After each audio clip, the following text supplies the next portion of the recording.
we're worried about, at least I'm really worried about, these edge rushers. They got 3 guys with 5 sacks at least on this edge. Tough stuff for the tackles, or how do you see this offense matching up with the Steelers' defense up front? Yeah, Watt, Highsmith and Herbig from St. Louis High School in Honolulu, Hawaii, obviously. Tough matchup for Chicago Bears tackles, right? And I want to see Darnell Wright go against a guy like Watt. We think he's an all-pro. I think he's the Bears' best football player. Excited to see them match up now. Theo Benedict over there on the left side. Obviously, Ben Johnson and Coach Dan Rochar are going to have a plan, right? We've seen that over the last 3 or 4 weeks where they have Cole Kmet, Colson Loveland, the running back, Roma Dunze. They have all kind of guys giving him help. Joe Tooney giving him help from the inside. The first thing you want to do, guys, and I know you know this, and the listeners know this, and everybody who watches football know this, is get that run game going, right? Stay out of 3rd and long. You don't want to be in 3rd and long against this group. You want to be in 3rd and manageable. Stay in front of the chains. Keep their pass rushers. Defending the run is the best way to stop a team that loves to rush the passer. And the Chicago Bears, guys, really fun team to watch run the football, run downhill, run off the football. Well, Coach Dan Rochard has been doing. We all seen Swift last week, late in the game, running with his pads low, running guys over, getting first downs, getting the extra yards. Kyle Monunga has been fun to watch. The Chicago Bears run game, it should be the answer to the Pittsburgh Steelers pass rush. When we talked about this in the last segment, Speaks brought up the guys on the edge. I'm a little more concerned with the interior guys because of what you're talking about. Like, if you have to take resources away from guard, center, guard to help out, I'm worried because those guys, if their history this season says that they are pretty good at collapsing the pocket. Yeah, Cam Hayward's a monster, right? But guess who we got? That's why we went out and traded for Joe Tooney. That's why we signed Jonah Jackson. That's why Chris Dahlman is in the middle of that line, right? We spent a lot of money in the middle of the Chicago Bears offense line. They've been doing a good job, Lawrence, right? Running the football, keeping Caleb upright. Obviously, Caleb gets out of some sacks. Really fun matchups this week, right? With Tooney versus Hayward and Keanu Benton versus Jonah Jackson and Dahlman. And just those matchups are going to be fun to watch. And like you're saying, for a shorter quarterback, which Caleb is, you want to keep the middle of that pocket clean. So got a good battle for them. But that's what Ryan Poles went out there and fixed that offense line this offseason. They've looked good, right, against the competition that they have had leading up to this football game. But here it is when we get into the meat of this schedule. We're all excited to be here at 7-3. The guys you just mentioned, right? Dunbar, their D-line coach in Pittsburgh, one of the better ones in the NFL, the 2004 Chicago Bears defensive line coach, right? Carl Dunbar, really good, man. And you can tell their technique is sound on film. They got good football players.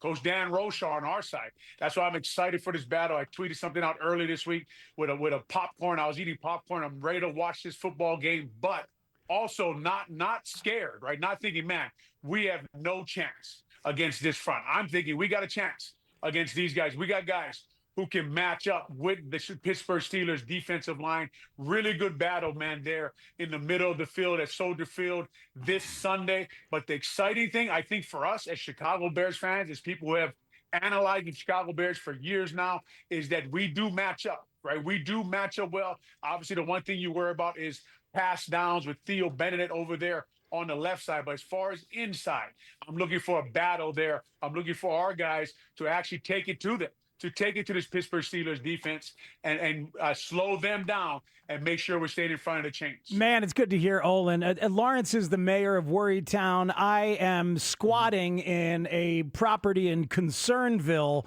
I'm edging ever closer to Worrytown with this game. Look, Declan Doyle explained this week that, like, when the quarterback drops deeper, sometimes it becomes more challenging for the tackles, so the deeper the quarterback gets, the harder it becomes on those tackles. I'm hoping and praying maybe this is the week where Caleb has gotten a message and just gets rid of the ball fast back there. Olin, what do you think? Yeah, that message has been going on for a while. I wouldn't count on it, Speaks, right? I wouldn't count on him Come on, getting rid of the ball fast. He does have an incredible arm. He has been getting better at it. I thought last week he took some easy throws. We talked about everything for him right now was like a difficulty of 10, right? Going into last week. I thought he took some checkdowns. You remember Cole Kmet's runs last week. You remember the Colson Loveland 24-yard gain on a 3rd and 13, I think it was. That was just a check down, right? Letting one of his guys make plays, to your point. Get the ball in your playmakers' hands. Don't take the sacks. Look, guys, this is the first team the Bears have played in weeks, I think, since the Detroit Lions, that are actually on the plus side of the turnover differential battle, right?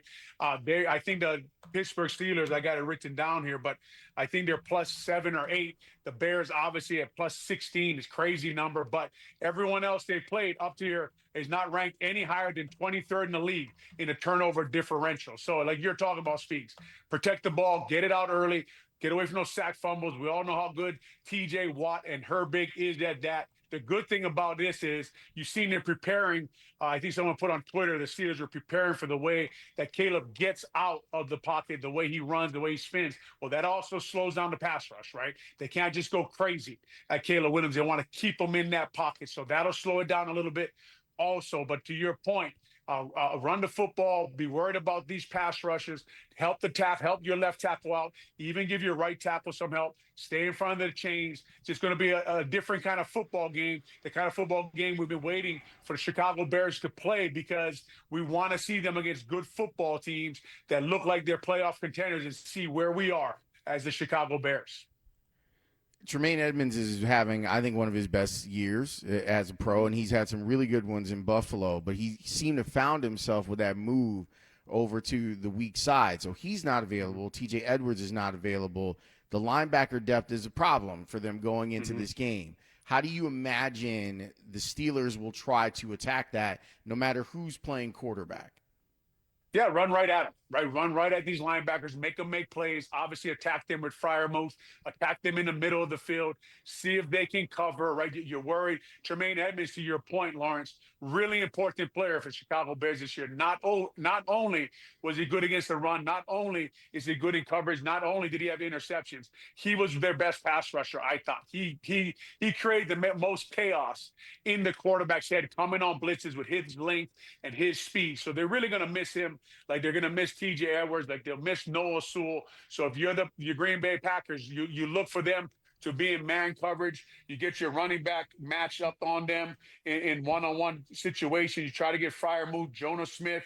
You try to get these guys on the backup linebackers, right? You attack them right in that. I know Kenneth Gainwell has a bunch of catches. Get him matched up on these backup linebackers. So obviously Dennis Allen has a challenge here, and like you said, being nickel with Gardner Johnson, see what they do there, see who's up. Is Jalen Johnson up? Is Kyler Gordon up? I don't know, going into this week, but they are going to miss those guys in the middle of the field. Right? Billings now has a bigger job already. They're down a Dio there on the edge, so already you're going to attack Austin Booker, a smaller defensive end with your 13 personnel. Everybody talking about the Steelers run 3 tight ends a lot. They run 2 tight ends a lot, right? They even bring Spencer Anderson, their backup tackle on the field, and try to run the ball. The great thing is they're not very good at running the football, right? They don't have all the stats. Even when you talk about their defense, I'm surprised, guys. I don't know about you guys, but when I go through their roster and all the names they have, I'm surprised at where they're ranked, right, on defense, where they're ranked running the ball.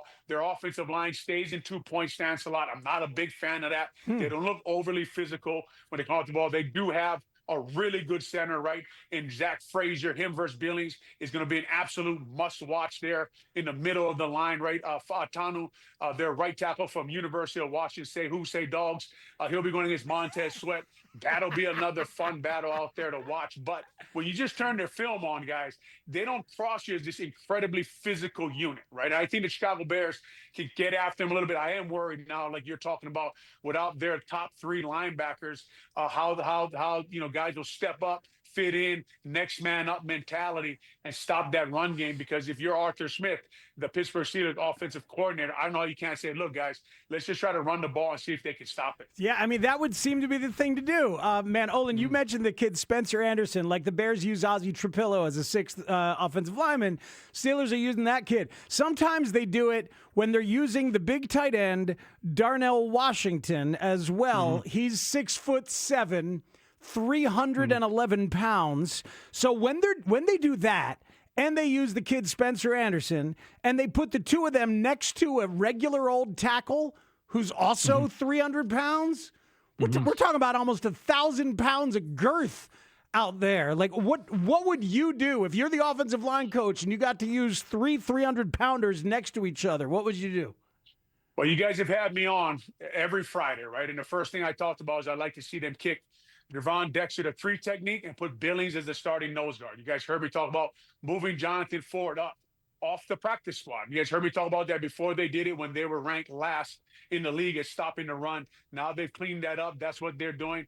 I've talked about putting Javon Dexter out there at defensive end on first and second down since Dale went down, right? And put Jonathan Ford and put Chris Williams back in at 3 technique and put bigger guys on the field. And that's what I would use my defensive line to try to cover up my linebackers a little bit. I don't want small defensive ends out there with backup linebackers, right? So I put bigger guys. Look, they put, like you're talking about, they got all these big guys they put on the edge. Why not put Javon Dexter, who has length, who has size, who seems to play a little bit like a defensive end sometimes? Why not put him out there with Montez Sweat, put Ford and Chris Williams and Billings in the middle and see if you can get some size there? And you still have Austin Booker, right? And these guys, I even thought last week Dominic Robinson was limping a little bit on the field. So I don't know if he's fully healed yet. So I think if you're the Steelers, if I see that, guys, obviously the Bears see that on film. I mean, the Steelers see that on film and they say, man, let's go after these guys a little bit. Now, I will give Austin Booker this. I don't want to say he didn't play great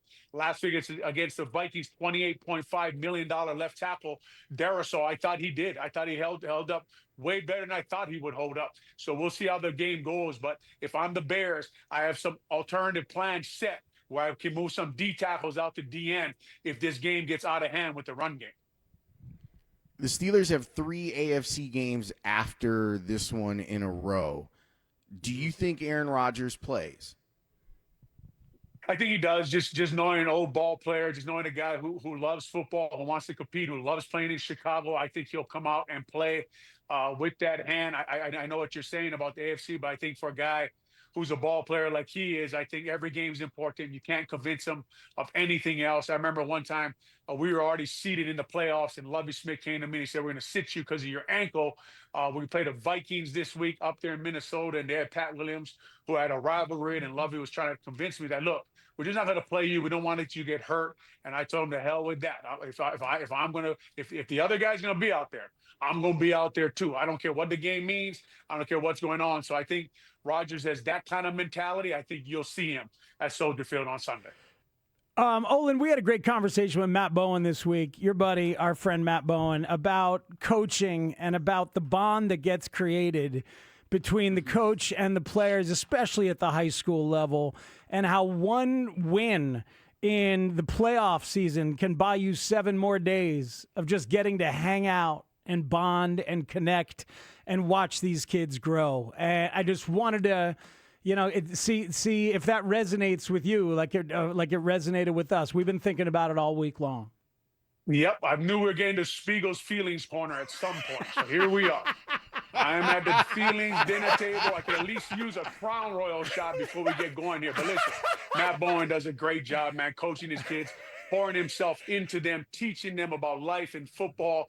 Jason McKee, as you guys know, another one, a coach at Carmel Catholic. I helped him coach there the last 3 years, and it is fun to coach these kids, to use the game, to teach them about teamwork, perseverance, how to work hard, how to work together, how to, one common goal, move in one direction, see them go on to college, have more time with them. I even have guys text me right now, the college season is ending. As you guys know, I have a gym. Coach, can I come back to the gym? Can we talk about what's next in my career? Can we talk about how to handle the offseason? Can we talk about how to approach my end-of-year meetings? So, yeah, you help these guys through this, and you use football really to teach life, and that's it for my Spiegel's Feeling Corner. Hey, man, give yourself a shot of Crown as soon as the segment is done. You earned it. You earned it yourself. I'm going to need it. Oh, we appreciate you, man. Have a great weekend, sir. Lawrence, how do you deal with all those feelings every week, man? You know what I mean? Question. Good He's question. singing music, doing art, wants to talk to you about your feelings all day. I know. Hey, listen, man, I know we're in this era now where that's all okay. I'm not the guy. Noted. I'll never put Olin in a Felix corner again. No, we have to do it. You got to be you, Steve. We got to do it, man. That's Every right. time You I gotta come on, be you. Spiegel's Feeling Corner.